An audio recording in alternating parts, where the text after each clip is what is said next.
Good evening, everybody. There's good news and bad news. So I'll start with the bad news. We've had two casualties. Two of our esteemed panelists have dropped out, fallen off. And the good news is we'll be able to finish well in time. So, so I think we've got an outstanding audience. Most of the audience is standing outside. So, so I think without much ado, I think I'm going to keep it as quick and as brief as possible. So we've got with us someone from the investment community, Sumir here. So Sumir, I think the key thing now, I think, is from whatever I've been looking at, right? There haven't been any global specific teams with global specific business, right? It's sort of, their businesses sort of evolved to becoming global at some point.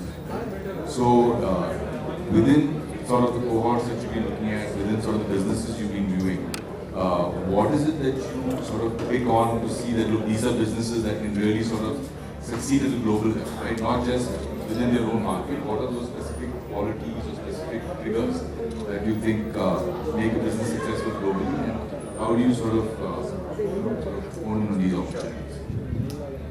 Thanks.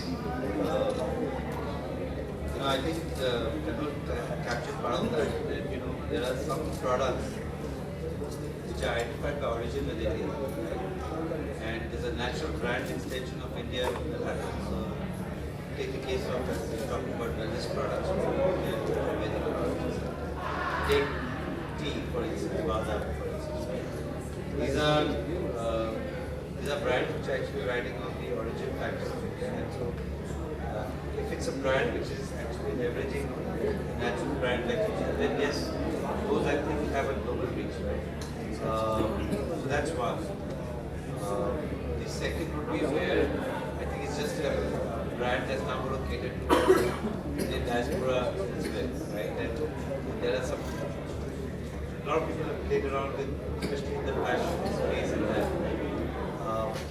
The challenge with that obviously is that time doesn't get that much. That's the other challenge. The third is really somebody actually building a very iconic international brand from India and elsewhere. Such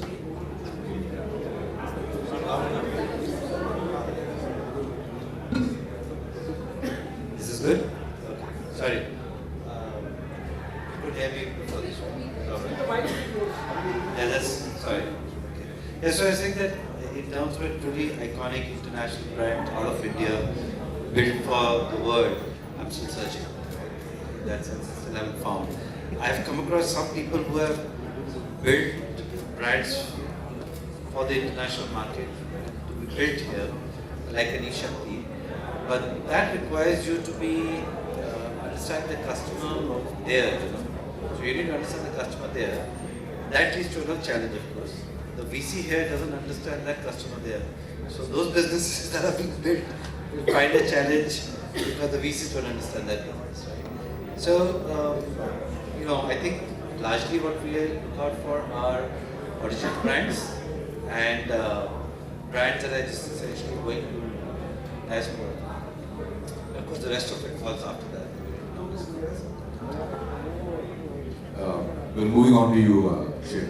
So two things, right? I think one is from Shiprocket's perspective itself, right? I think you all have sort of now been building out this whole cross-border business, right? So can you talk a little bit about certain partnerships that you've done with sort of global companies and how that is sort of helping brands from India scale globally, and more importantly in a very cost-effective and sort of capital conserving capital, right? You talk about that.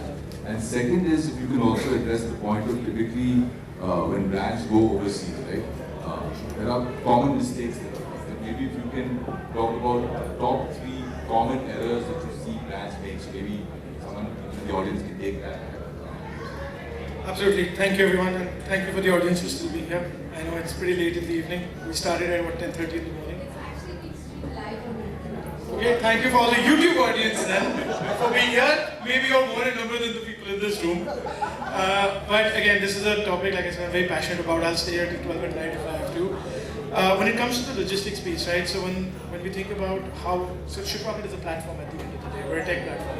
And yes, logistics is the space that we work in, but the way we work with brands is we want to create an entire suite of products, because even for a brand, there's not always one clear logistics provider that's a choice. So I'll give you an example, right? If your ASP of your product is $50, you might want to use an express player who's going to charge you upwards of 1,000 rupees to deliver that product. It's a high ASP, customer satisfaction, delivery times are much more important because anxiety levels are high when a customer in the US or UK has paid that kind of money. Now, if it's a $10 ASP, you're not going to be able to afford an express solution. Most people then go to a postal solution. We at Shiprocket want to be able to provide the entire suite of solutions. It's express, it's what we call tracked, and then postal, right? And tracked is a solution we've built ourselves, because 2 years ago there was a company called D2C e-commerce that used to function in India, provided a great solution. And we used to offer it on Shiprocket as a provider. They shut down in India, and suddenly you only had 1,500, 2,000 rupee express starting at half a kilo, or a postal solution starting at 200, 250 rupees for 50 grams. So we've built these lanes out internally at Shiprocket because we want to offer those options to brands. And it's up to them what they want to use. And what we find is most brands tend to use a mix. So we have priority, clearly built on it. And one would think that one brand would only use one solution all the time. It doesn't happen. Entrepreneurs are smart enough to know which solution, how much they want to spend on which product. And I think that's important. It's important to understand for logistics, supply chain, what you want to spend, and then figure out the right partner to be able to do that. And the space has completely changed. I think today it's much easier to do this. If you went a year ago, you only had the express players and the depots. There was no other option. Today there's almost 10 startups, there are 5 startups that are presenting here in stalls, right? And we're all saying the same thing. So eventually, because the space is so exciting, it is evolving, you have those options as an entrepreneur to be able to choose the right logistics partner. Someone will offer you forward deployment, a warehouse in international geographies, and those are the partnerships that we've done. To your question, we don't operate assets. We're not a logistics company, right? We partnered with warehouse operators in the US, in the UK, in GCC area, based out of Dubai actually. We partnered with 3 operators, and we try to stitch this all together to offer that to products. What this enables us to do is, from day one, we're able to offer a competitive solution. We don't have to wait for volumes to build up and then have a high price on day 0 for the early adopters who come to you, and then have a cheap price later on as you scale. Partnerships are the way to go. We ensure that the tech SOPs are followed, our Shiprocket SOPs, because we are liable to the customer. Tomorrow the customers are going to call up my partner in the US and say, you screwed this up. They're going to call me, so I better have a clear answer and a clear resolution. And that way partnerships have been critical to Shiprocket from the day we started, whether it was domestic or international, and we believe this is the only scalable model. I can't go to a customer and say, I'll only deliver US for you. I have to offer 220 countries, even though they're not 220 countries. Everybody says that, it's countries and territories. I have to offer that because the express players are offering it. And that's why they're on my platform to be able for me to offer the same solution. So partnerships have been vital for us. Going back to the second part of your question, which was common mistakes that I've seen entrepreneurs make. I think the biggest mistake is brands that come to us say we want to go global. And I say, global ka matlab kya hai? What do you mean? Or ma'am, for that matter. What do you mean? And they don't think through the market or the product value proposition initially. Global for them is one country or one geography by itself, and it's not true. So a lot of time goes with the brand, and sometimes they wonder why we're deselling global selling to them, because we're not deselling it, we're telling you that it's one step at a time. You don't do everything on day 0, you learn to walk before you run, and I think a lot of entrepreneurs and brands sometimes go away thinking, yeah, कि शायद बस की बात नहीं इसलिए ये बोल रहे हैं, right? And the smart entrepreneurs who always come have been clear that I want to sell, for example, in the US. Today I have entrepreneurs who don't want to sell in the US first. They actually want to sell in the GCC because they come with a very clear vision that my product has better product market fit there, and I want to be able to sell there, and it's great. It's much easier to develop a strategy with them. I think the second most common mistake that entrepreneurs make is that they don't think through the marketing or the CAC of what it needs to sell, for example, to a customer in the US. That CAC can blow you up. Someone says, I want to spend $10,000 on this experiment or pilot in the US. But I want to go live on Amazon. I also want to go build my Shopify website and do some experiments there. They blow through like $10,000 in a week, and they say result nahi aaya. So I think it's very important to budget a serious amount of money, and by serious I don't mean hundreds of thousands of dollars. Maybe it's $25,000, $30,000, $50,000. Choose one channel, within the geography also choose one channel, make it work well, figure out what your product market fit is before you suddenly write off. Because what happens is you be so aggressive and eventually you write off the entire country. Okay, I don't have product market fit. And the third thing I think is just patience. I think people expect things to happen overnight. This is a new market, new target consumer. What's worked for you here may not necessarily work for you there. Someone said very strong words in the morning saying they will not. I don't think it will not. A lot of times the playbook tends to be similar, but many times it's not. So you have to have patience there. It'll be several iterations of your playbook before you find that product market fit. And I can tell you as Shiprocket X as well, it has taken me several iterations to be able to build a product that works well in the US. We have built a product that works well in the UK. And GCC I've just figured out. It's taken me 2 years to be able to do it. And I've made plenty of mistakes along the way. The playbook, it's not a simple playbook. You have to have patience because impatience just leads to money being, it's not an investment, then you're just burning capital. Patience and money, I guess, right? Coming to you, Vinayak, so Bitespeed is known for being a marketing and SaaS potential platform, right? And you do operate in multiple geographies. So maybe if you can talk about how you leverage it, because obviously you generated insights across multiple geographies, right? So how are you leveraging some of those insights which you gained from international markets to helping people from India who want to sell there, and maybe vice versa, and maybe if you can also share one or two classic sort of use cases of how being able to sort of help brands sort of scale more efficiently. Sure.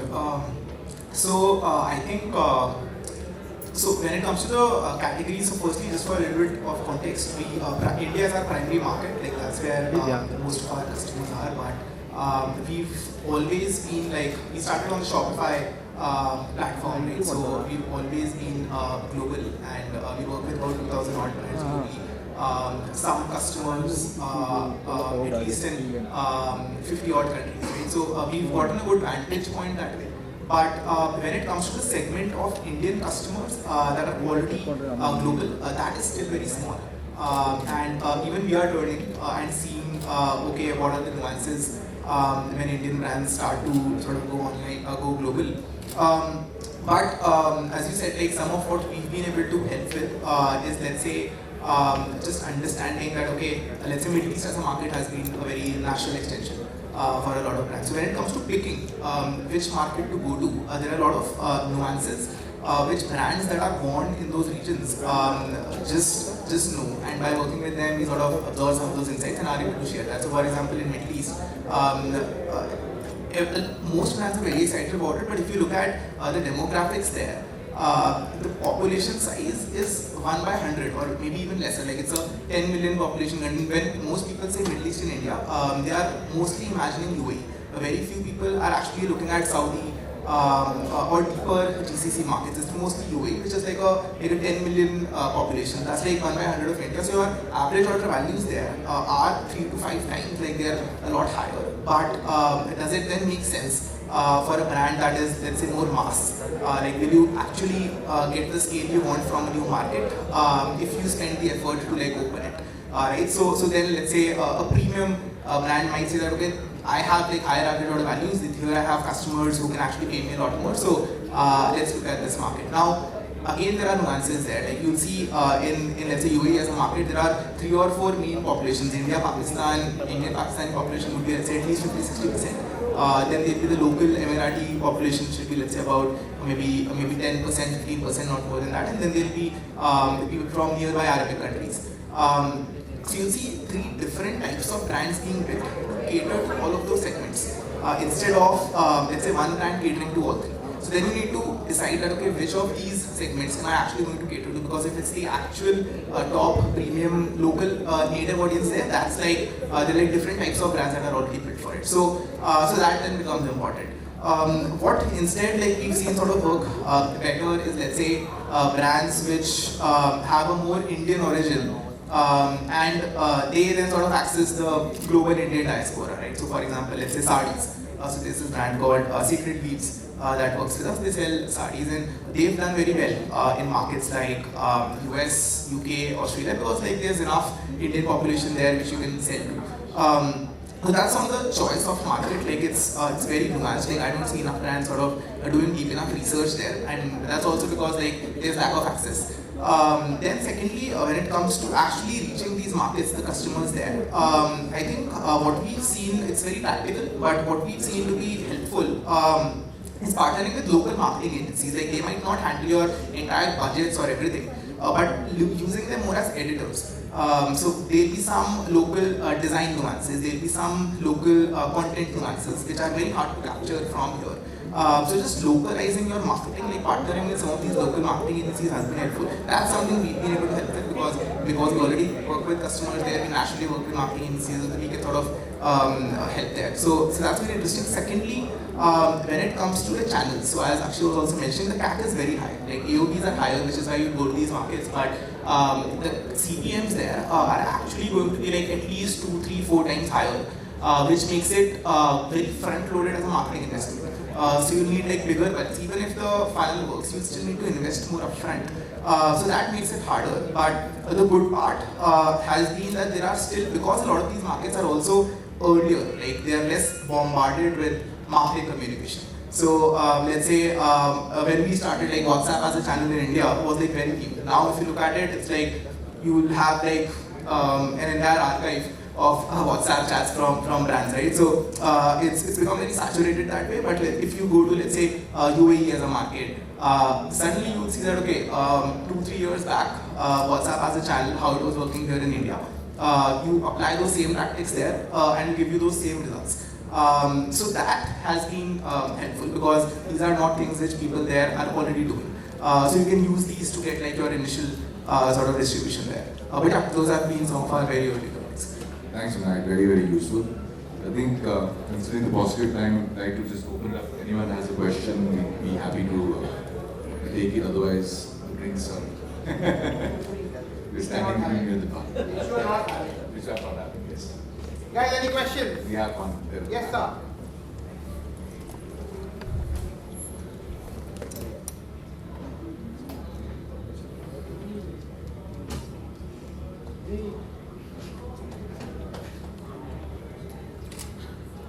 It's okay, I'll just ask. Hi, I'm Yasin from Gramia Oils. We sell cold press cooking oils and we also have an offline business in the US. Products are completely catering to another diaspora at this point. So for the US, launching Shopify makes sense in the head because the income level of Indians in the US is much higher. What is your opinion of Indians in the UAE, GCC, Singapore, Malaysia region? Are they very price conscious? Is it as hard as selling in a tier 2 India city, or do they behave like the Indians in US and UK? I think Indians behave the same everywhere. I was about to say that. you can take an Indian out of India, but you can't take the India out of India. That's. But I'll take that answer for the GCC. I'm not very familiar with the Southeast Asian market, so I'm going to leave that. And I completely echo the sentiment that was said earlier. The GCC is not just UAE. It's like the biggest market in GCC is Saudi. About 50% of e-commerce happens there. I work closely in Riyadh, so I can tell you that. Yes, and the GCC as a market it's very different, right? There are 2 tiers of the Indian diaspora there. There's an Indian diaspora that is very price conscious, which will still go to the Indian stores there and try to buy the Indian branded, the mass FMCG products. But there is a very strong demand for niche products as well. So I think GCC as a region, if you look at it, Bahrain, Qatar, Saudi, UAE is going to work for you. If you just, and rightly like someone said, if you just look at the UAE as a market, when you look at the investment that you have to make behind getting your product approved by the municipality in Dubai, and then looking at that market there, logistics costs, warehousing costs, it probably is better to be in a larger market like the US. But when you think of the GCC as a region, it becomes very, very attractive.